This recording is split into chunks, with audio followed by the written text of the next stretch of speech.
got back recently from the farm where they make Lost Malawi tea. And it's not a big industrial tea.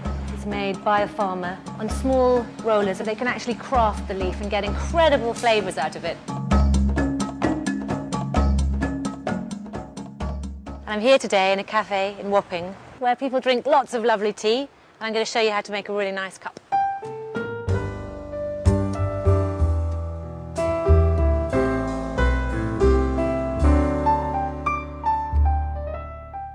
And there's a reason why I use a teapot and not a tea bag. And it's nothing to do with snobbery or affectation.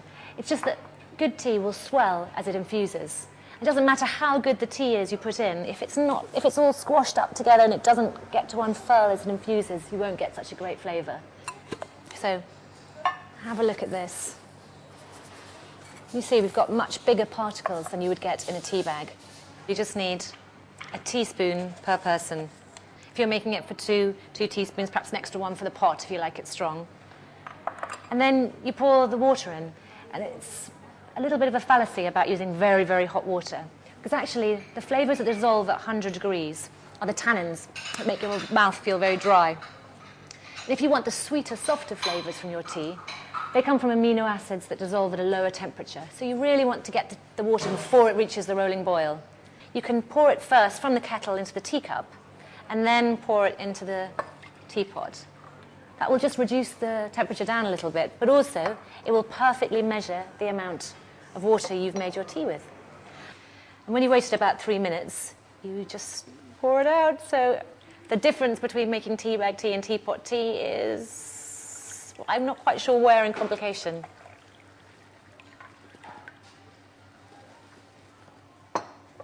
And this is the kind of tea our grandparents would have had. It's a beautifully crafted tea.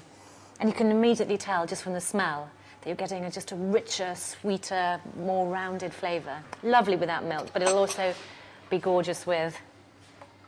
That's the point about a really nice tea, is that you can drink it with milk or without, depending on your personal preference. You don't have to make it palatable.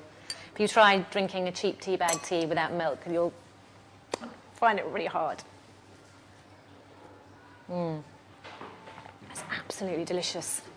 And you can just put fresh water, again, on that same leaf, and you'll get a lovely, better cup of tea, even better than the first.